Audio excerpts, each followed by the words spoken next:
Trois mouvements. Shoulder press, push press, push jerk. Les trois mouvements ont le même départ et la même fin. C'est-à-dire la barre sur les épaules, dans le creux de l'épaule, et l'arrivée avec la barre au-dessus de la tête, bras tendus.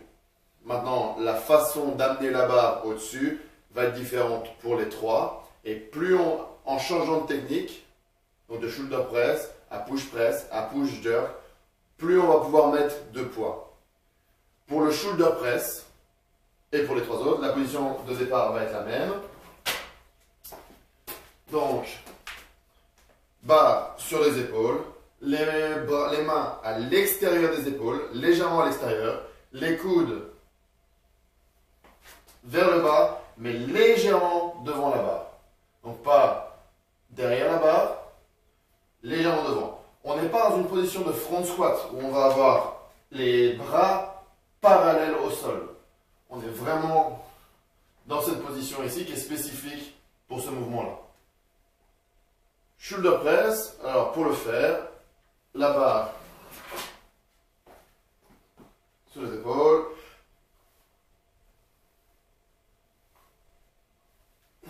Donc, le chemin de la barre doit être perpendiculaire au sol pour donc, développer extrêmement droit. Abdos serrés, fessiers serrés.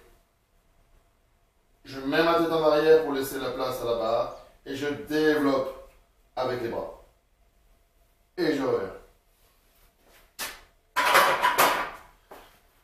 Donc pour pouvoir laisser la place à la barre, eh ben, j'emmène la tête en arrière et je développe. Chose à ne pas faire, c'est se cambrer en arrière pour pouvoir développer la barre. Extrêmement mauvais pour le dos avec le poids. Maintenant, push press. Même mouvement, donc départ au niveau des épaules, arrivée, bras tendus au-dessus de la tête. Autant le shoulder press, on n'utilise que la force des épaules, principalement, mais on va dire que des épaules. Pour le push press, les jambes vont venir aider aussi. Je monte, push press,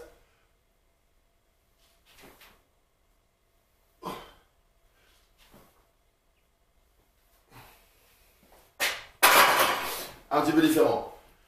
Barre au niveau des sur l'épaule. Descendre, donc les genoux en avant. Genoux en avant. Développer sur les jambes. Arriver complètement tendu, donc avec les fessiers serrés. Et à ce moment-là, profiter de l'élan qui a été donné à la barre par les jambes pour la développer. Donc, dip. Descendre, pas trop, juste descendre un tout petit peu, développer sur les jambes, serrer les fessiers, profiter de l'élan qui est donné à la barre, développer. Vraiment en deux phases. 1, 2. Ok, le troisième, push jerk. Shoulder press, je fais un max avec le push press, donc en utilisant une fois les jambes, puis les épaules.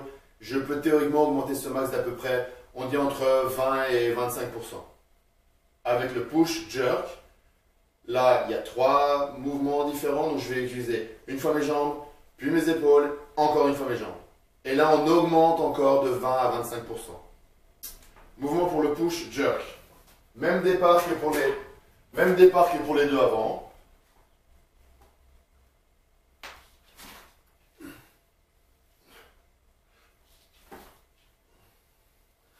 Ah, le mouvement. Dip, donc je descends les genoux en avant. Je développe sur mes jambes, je serre les fessiers. Je profite de l'inertie qui est donnée à la barre pour la développer avec mes épaules.